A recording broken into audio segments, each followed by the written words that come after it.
Hello friends, welcome to Tamil சமையல். இன்றைக்கி நம்ம சேனலில் இட்லி தோசைக்கு தொட்டு சாப்பிட்றதுக்கு ஒரு சூப்பரான சாம்பார் ரெசிபி தான் பார்க்க போகிறோம். ரொம்பவே சிம்பிளாக, அதே சமயத்தில் ஹோட்டல் டேஸ்ட்டில் எப்படி செய்கிறதுன்னு பார்க்கலாம்.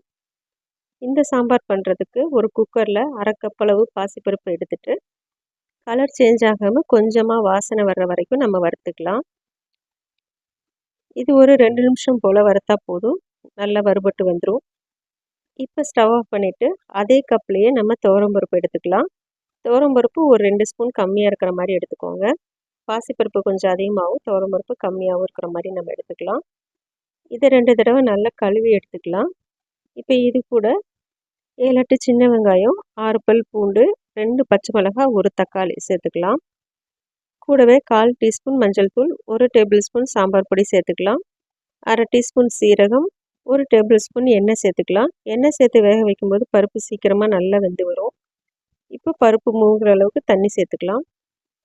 மிளகாய்த்தூள், பச்சை மிளகாய் எல்லாமே உங்கள் காரத்துக்கு நீங்கள் அட்ஜஸ்ட் பண்ணிக்கோங்க. இப்போ குக்கர் மூடி போட்டுட்டு 4 விசில் வச்சு எடுத்துக்கலாம். விசில் வந்ததும் ப்ரெஷர் தானாக ரிலீஸ் ஆகிற வரைக்கும் வெயிட் பண்ணிவிட்டு இப்போ ஓப்பன் பண்ணி பார்க்கலாம். இப்போ பார்க்கும்போது பருப்பு நல்லா வெந்து வந்திருக்கு பாருங்கள். இதை நம்ம கரண்டியால் மசிச்சு விட்டுக்கலாம், இல்லைன்னா மத்து வச்சு நல்லா கடைஞ்சிக்கலாம். இது ஓரளவுக்கு மட்டும் கடைஞ்சா போதும், ரொம்ப மைய கடையணும்னு அவசியம் இல்லை.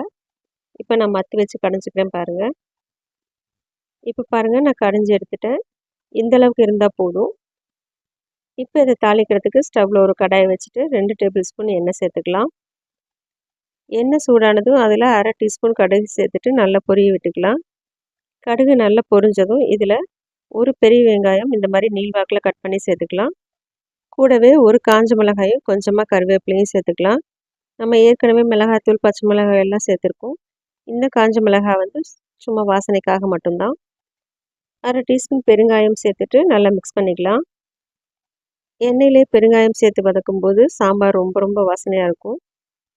இப்போ பார்த்தீங்கன்னா வெங்காயம் நல்லா வதங்கிடுச்சு. இப்போ நம்ம கடைஞ்சி எடுத்து வச்சுருந்த பருப்பை சேர்த்துக்கலாம். கூடவே தேவையான அளவு தண்ணி சேர்த்துக்கலாம். நான் கொஞ்சமாக குக்கரில் தண்ணி சேர்த்து அலசிட்டு சேர்த்துக்கிறேன். சாம்பாருக்கு தேவையான உப்பு சேர்த்துக்கலாம். நான் கல் உப்பு சேர்க்குறேன். இந்த ஸ்டேஜில் நீங்கள் தண்ணி அட்ஜஸ்ட் பண்ணி சேர்த்துக்கோங்க. பாருங்கள், மிக்ஸ் பண்ணி பார்க்கும்போது இந்த அளவுக்கு இருக்கணும். அப்போ தான் சாம்பார் கொதித்து வரும்போது கரெக்டாக இருக்கும். ஸ்டவ்வை ஹை ஃப்ளேமில் வச்சுட்டு சாம்பார் நல்லா கொதிக்க வச்சுக்கலாம். இப்போ பாருங்கள், 5 நிமிஷம் போல் ஆகியிருக்கு. சாம்பார் நல்லா கொதிச்சிட்ருக்கு. இப்போ இதில் நம்ம கொஞ்சமாக கொத்தமல்லி இலைகள் சேர்த்துட்டு ஸ்டவ் ஆஃப் பண்ணிடலாம். இட்லி தோசைக்கு தொட்டு சாப்பிட்றதுக்கு ரொம்ப ரொம்ப சூப்பரான சாம்பார் இது. பொங்கல், ஊத்தப்பம் எல்லாத்து கூடவும் ரொம்ப ரொம்ப டேஸ்ட்டாக இருக்கும்.